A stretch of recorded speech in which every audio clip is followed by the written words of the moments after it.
no matter how bad we are, we're still in the way, and we're on the chain. This is why Sanad is so important. It's so important to learn only from people that have been given permission with Sanad. It's very, very important. This knowledge has been handed down from Sanad, Sanad, Sanad. For anyone to come along and to enter into university tomorrow and with no certification of previous scholarship, nobody's going to let them teach. Who's going to let them teach? Can you imagine if someone walked in, Dr. Ali, someone came in and he bought himself a white jacket like you? And you're like, who are you? He's like, I've been reading a lot of books about medicine. Here to apply for the job. Because you read the books. That would be a joke. We laugh at that, but people are giving khutbahs like this that read a few books. And the Prophet ﷺ, he said, one of the signs of the end of time is he said, the children will be jumping up and down like monkeys on the minbar. The scholars interpret that hadith very clearly. Even though I don't want to say it, but I'll say what they said. They said that this hadith does not mean, that he called it the ayat, like the children. He said this is the infancy in knowledge. These are people that have no chain of narrators. They come along and they get on the minbar and they start shouting when they know about this, that, and the other from some books they read. This is absolutely unacceptable. This deen has to be preserved. We don't give our cars except to an auto mechanic. We don't want to buy our bread except from someone who baked it properly. Why does everything have to be professional? But the deen, any Joe Schmo can say, well, according to what I understand. So this is not something that half, like they say in Urdu, I don't know the statement, but it's a statement in Urdu, like half a doctor kills the body, but half a scholar kills your after. So it has to be taken with sanad, with chain of narrators. And that's a sign that there's authenticity in it. And the same people that yapping that we shouldn't follow madhab and these things, and we should only follow Bukhari. Bukhari is based on the same concept of sanad. So the argument is flawed. It's flawed because the same reason why we follow scholarship is why you follow Bukhari. So then what's the problem? You either follow the whole package or you don't. So it has to be with sanad. This is really important. And you get the barakah. Like, okay, so we're reading this book. Alhamdulillah. So his knowledge is benefiting us, and he's getting rewards for it. But also, they can intercede for us. These people. It's very clear in many hadiths. It's not only the teacher, but it's the sanad can intercede for you. The chain. And many of the righteous people said about them and their chain that we would not deprive anyone who enters with us on Yawm al-Qiyamah. We will intercede for them.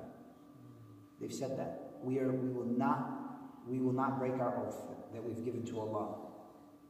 And students and teachers can also intercede for each other according to many other types of intercession. So seeking knowledge from rightly guided sources is very, very, very important.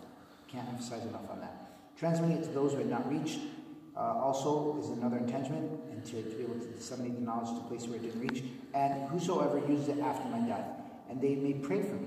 Intend with these actions protection against shaitan by associating with people of ilm and religion and to be included among them.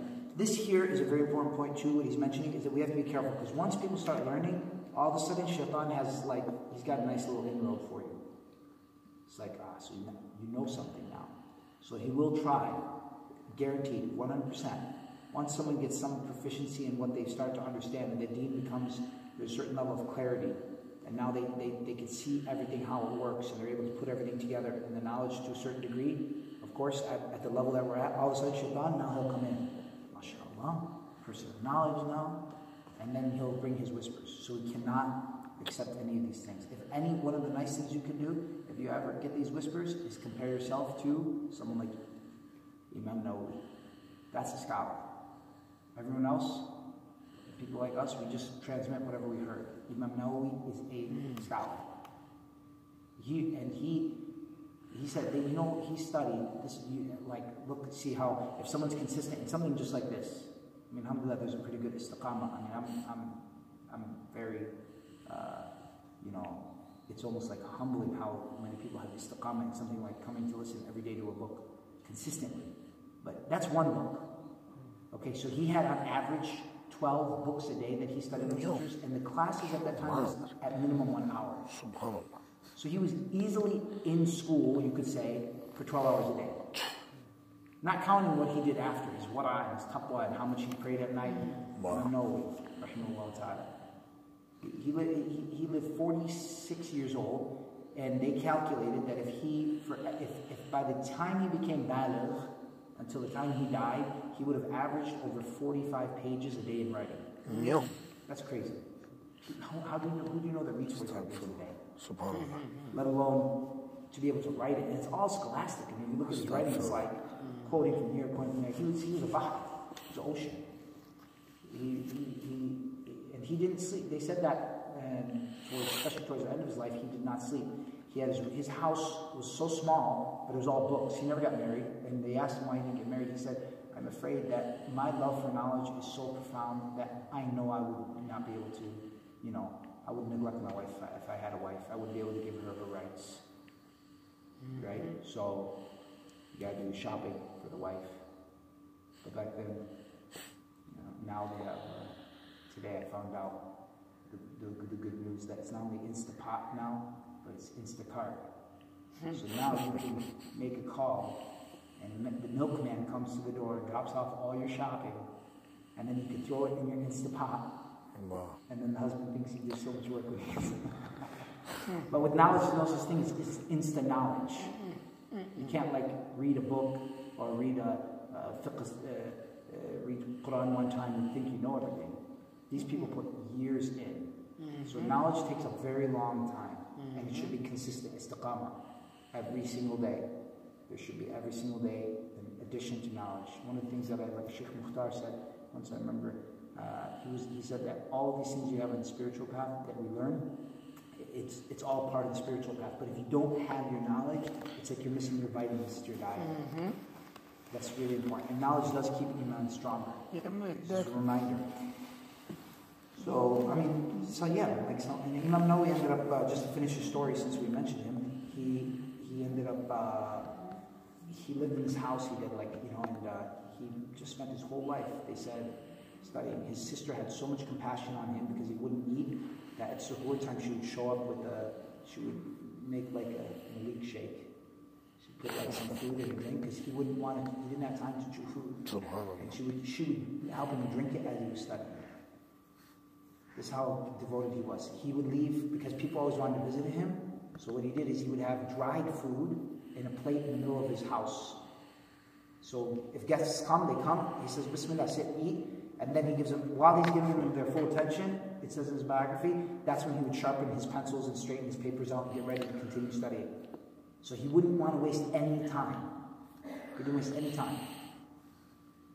And he was also very straightforward with the leader at that time.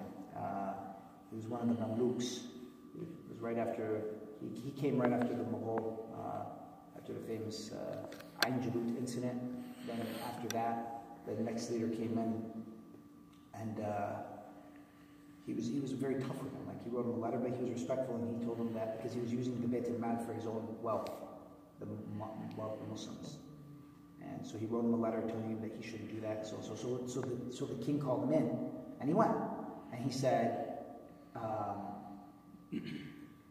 "Why?" And on top of that, he wanted to tax the people, and so he wanted a fatwa from him. He said, I need to know why you're saying that we can't use this wealth and why we cannot tax the people. We're in charge of it. We need to take care of the affairs of the ummah." So he said, that's fine. You can tax us under one condition. You get rid of all of your fuduliyat, which is your extra stuff. So he's like, no, these are all necessities. And he said, this is a necessity, this. And he started listing off all this extra stuff he had. And so he got upset. Now he was in the palace, and at that time they had the sheep. They had you have skin sheep. He had a sheep of lions in his the skin of lions on his wall. Something they do that. And I said in the palace. So he said to Imam Nawawi, he basically was he told him that no, we're not going to accept this. And so Imam Nawawi said, either you listen to me, or I'm going to sick these two on you. And so when the man looked, he saw the lion come like this over him. It was one of the Karamat of Imam Nawawi. And so he got scared. Then after he got scared, he left the gathering and he told everyone to kick him out the city. So they exiled him, and he left. After he left, everyone in the city went to the leader, and they were like, "How could you do that?" And Imam Nawawi is like, the greatest man in scholarship alive. They begged him. So finally, he was like, "All right, fine, he can come back." So he wrote him a letter, and Imam Nawawi said, "I swear by Allah, I won't enter the city as long as this man lives. I refuse to be part of his oppression." The man got the letter, he died shortly thereafter. Then Imam Nawawi went back. So, that's a scholar. It doesn't sleep. He either they said there's only 2 times I ever saw him sleeping. He either slept falling asleep on his books, sitting up, or used to study and he'd put a pillar in front of him at his forehead. So when he would sleep, he'd hit his forehead and he'd wake back up. And then whenever he would do that, he'd say, "Inna lillahi wa inna ilayhi raji'un." How much time that we're wasting in our life. Wow. So people come today and say all madhabs are wrong and these people didn't. And Imam Nawawi is a Shafi. SubhanAllah. If Imam Nawawi is following a madhab, think about it. That's just one example of thousands of examples of these people. So he also says here,